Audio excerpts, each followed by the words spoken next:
அதுக்கான நேரம் வந்துவிட்டது. 3 மாதமாக திமுக மூடி மறைத்த ரகசியத்தை அவுட் பண்ணிய டெல்லி. மோடியின் கடிதத்தால் லோக்சபாவில் பரபரப்பு. மு.க. ஸ்டாலினுக்கு பாஜக கொடுக்க போகும் மரண அடி. வணக்கம் நண்பர்களே.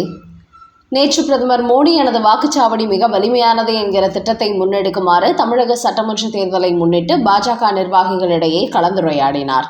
அப்போது திமுகவின் முறைகேடான நிர்வாகத்தை, ஊழல் ஆட்சியை தமிழக மக்களிடத்தில் கொண்டு சேருங்கள். ஒவ்வொரு துறைகளிலும் முறைகேடுகள் அதிகரித்துள்ளது. திமுகவின் பல அமைச்சர்கள் பெரிய அளவில் ஊழல் செய்து அவர்கள் மீது வழக்குகள் உள்ளன. ஊழல், கமிஷன், வசூல் இந்த மூன்றும் தான் திமுக அரசின் அடையாளங்களாக மாறியிருக்கிறது. அதோடு திமுக மத்தியில் காங்கிரஸ் ஆட்சியில் அங்கம் வகித்த போது தமிழகத்திற்கு எந்த ஒரு புதிய திட்டத்தையும் கொண்டு வரவில்லை. அப்போது இவர்கள் 2G போன்ற மெகா ஊழல்களை தான் செய்தார்கள். மத்தியில் பாஜக ஆட்சிக்கு வந்த பிறகுதான் தமிழ்நாட்டுக்கு பல ஆக்கப்பூர்வமான நலத்திட்டங்களை நாங்கள் கொண்டு வந்திருக்கின்றோம். என்றாலும் மத்திய அரசின் சில சிறப்பு திட்டங்களை தமிழ்நாட்டுக்குள் கொண்டு வரவிடாமல் தற்போது திமுக அரசு தடுத்து நிறுத்தி கொண்டிருக்கிறது. குறிப்பாக ஏழைகளுக்கு வீடு கட்டி கொடுக்கும் திட்டத்தை இன்னும் முழுமையாக எங்களால் செய்ய முடியவில்லை. மத்திய அரசு தமிழ்நாட்டில் உள்ள ஏழை எளிய மக்களுக்கு வீடு கட்டி கொடுத்து விட்டால் அவர்களின் கவனம் பாஜக மீது திரும்பிவிடும் என்பதற்காக இந்த நலத்திட்டங்களை தமிழகத்தில் உள்ள ஏழைகளுக்கு கிடைக்க விடாமல் மு.க. ஸ்டாலின் தடுத்து நிறுத்தி வருகிறார். என்றாலும் இந்த திட்டத்தை அடுத்தபடியாக பெரிய அளவில் நாங்கள் மக்களிடத்தில் கொண்டு சேர்ப்போம். லட்சக்கணக்கான ஏழை தமிழ் குடும்பங்களுக்கு வீடுகளை கட்டி கொடுப்போம். இப்படி தமிழக ஏழைகளுக்கு கிடைக்கக்கூடிய நல்ல வாய்ப்பை தடுத்து வரும் ஸ்டாலினின் இந்த செயல்பாட்டை மக்களிடத்தில் கொண்டு செல்லுங்கள் என்று பாஜக நிர்வாகிகளிடத்தில் பேசிய பிரதமர் மோடி, மத்தியில் மீண்டும் தேசிய ஜனநாயக கூட்டணி ஆட்சி அமைந்ததும் தகுதி உள்ள ஒவ்வொரு குடும்பத்திற்கும் நிரந்தர வீடு கிடைப்பதை நாங்கள் உறுதி செய்வோம். இது இந்த மோடியின் உத்தரவாதமாகும். அந்த திட்டத்தை தமிழ்நாடு மட்டுமின்றி எந்த மாநில அரசுகளும் தடுத்து நிறுத்த முடியாது. அப்படி ஒரு புதிய அதிரடியான சட்டத்தை நாங்கள் அமல்படுத்த போகிறோம் என்று பிரதமர் மோடி கூறியிருக்கிறார். அது மட்டுமின்றி மகளிருக்கு இடஒதுக்கீடு சம்பந்தமாகவும் மாநிலங்களவை கட்சி குழு தலைவர்களுக்கு பிரதமர் மோடி ஒரு கடிதம் எழுதியிருக்கிறார். அந்த கடிதத்தில் 2029 மகளிர் இடஒதுக்கீட்டை அமல்படுத்துவது காலத்தின் கட்டாயமாக உள்ளது.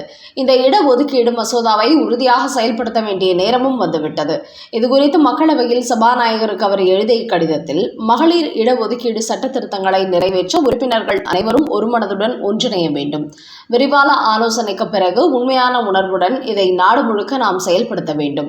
குறிப்பாக 2029 ஆண்டு மக்களவை மற்றும் சட்டமன்ற தேர்தல் பெண்களுக்கான இடஒதுக்கீட்டுடன் நடத்தப்படுவது மிக அவசியம் என்றும் மோடி அந்த கடிதத்தில் சுட்டிக்காட்டியிருக்கிறார்.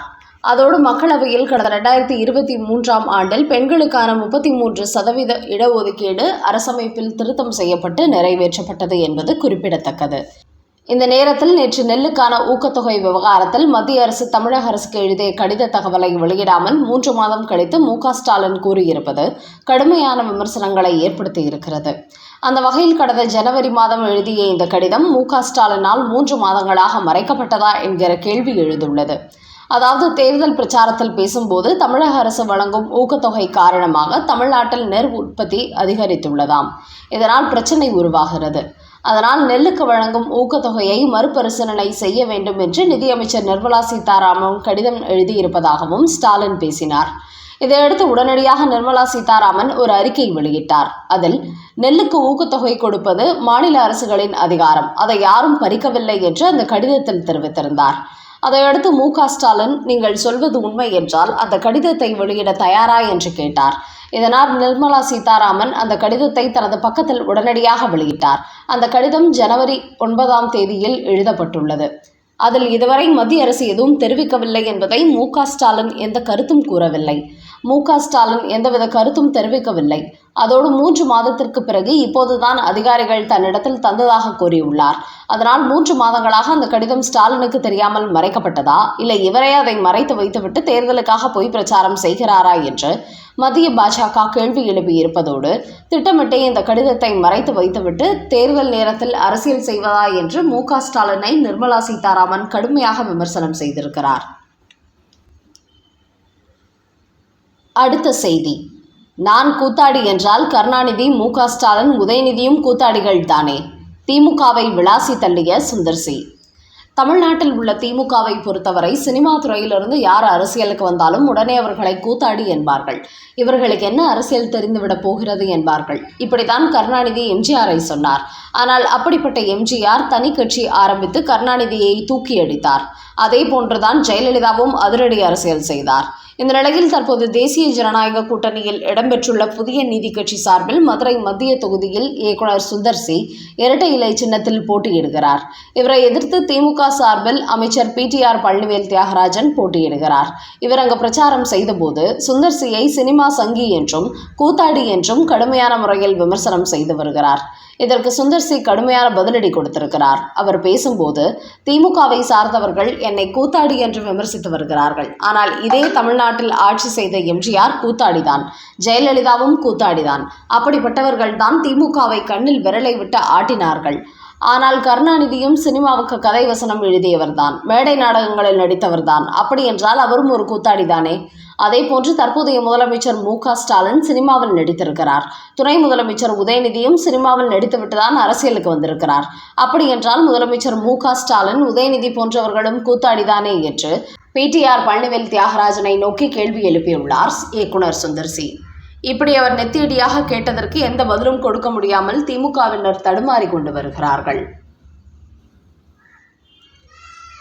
அடுத்த செய்தி.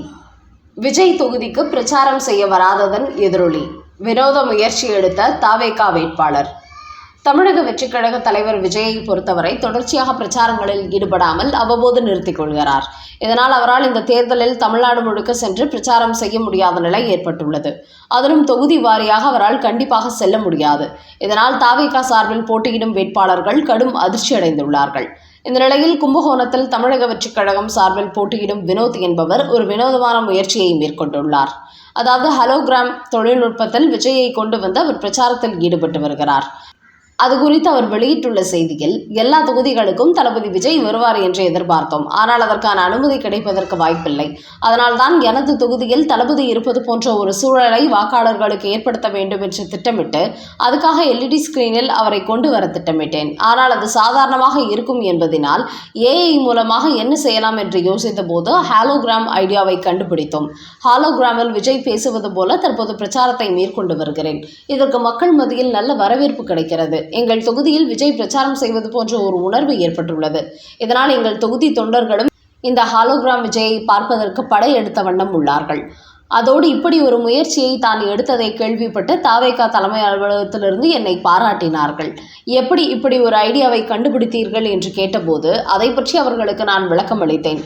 என்னை பார்த்து இப்போது இன்னும் சில தவேக வேட்பாளர்களும் இதே விஜயை தங்களது தேர்தல் பிரச்சாரத்திற்கு பயன்படுத்தவும் திட்டமிட்டு வருகிறார்கள். இப்படி ஹாலோகிராமில் விஜயை கொண்டு வருவதற்கு ஒரு நாளைக்கு சில ஆயிரங்கள் மட்டுமே செலவாகிறது என்பதனால் இதை யாராக இருந்தாலும் எளிதில் பயன்படுத்தலாம் என்றும் கும்பகோணம் தவேக வேட்பாளர் வினோத் தெரிவித்திருக்கிறார். தமிழக பாஜக வெளியிட்ட 27 தேர்தல் வாக்குறுதிகள். தமிழ்நாட்டில் வருகிற 23ஆம் தேதி சட்டமன்ற தேர்தல் நடைபெற உள்ள நிலையில் அனல் பறக்கும் பிரச்சாரங்கள் நடைபெற்று வருகிறது. இந்த நிலையில் திமுக, அதிமுக, தவேக உள்ளிட்ட பல கட்சிகளும் தங்களது தேர்தல் அறிக்கைகளை வெளியிட்டுள்ள நிலையில் இன்று பாஜகவும் தேர்தல் அறிக்கையை வெளியிட்டுள்ளார்கள். அந்த அறிக்கையில் மகளிருக்கு மாதந்தோறும் 2000 ரூபாய், பொங்கல், தீபாவளி, தமிழ் புத்தாண்டு ஆகிய நாட்களில் தலா ஒரு இலவச சிலிண்டர் வழங்கப்படும். அதோடு ஒவ்வொரு குடும்பத்திற்கும் 10,000 ரூபாய் நிதி உதவி, பெண்கள் இருசக்கர வாகனங்கள் வாங்கினால் ரூபாய் 25,000 மானியம் வழங்கப்படும். தைப்பூரம் திருநாள் மாநில விழாவாக அறிவிக்கப்படும். முக்கியமாக திருப்பரங்குன்றத்தில் மலை உச்சியில் உள்ள தீபத்தூணில் தீபம் ஏற்றுவது தொடங்கி வைக்கப்படும். தமிழ்நாட்டில் உள்ள 10 நகரங்கள் டாப் 100 குப்பையில்லா நகரப்பட்டியலில் சேர்க்கப்படும். மூத்த குடிமக்களுக்கு வீடு தேடி சென்று மருத்துவ பரிசோதனை செய்யப்படும் என்பது உள்ளிட்ட 27 தேர்தல் வாக்குறுதிகளை தமிழக பாஜக வெளியிட்டுள்ளார்கள். இந்த தேர்தல் வாக்குறுதி வழங்கும் நிகழ்ச்சியில் பாஜகவின் முன்னாள் தேசிய தலைவர் JP நட்டா மற்றும் நயினார் நாகேந்திரன், அண்ணாமலை, தமிழிசை உள்ளிட்டோர் பங்கேற்றார்கள்.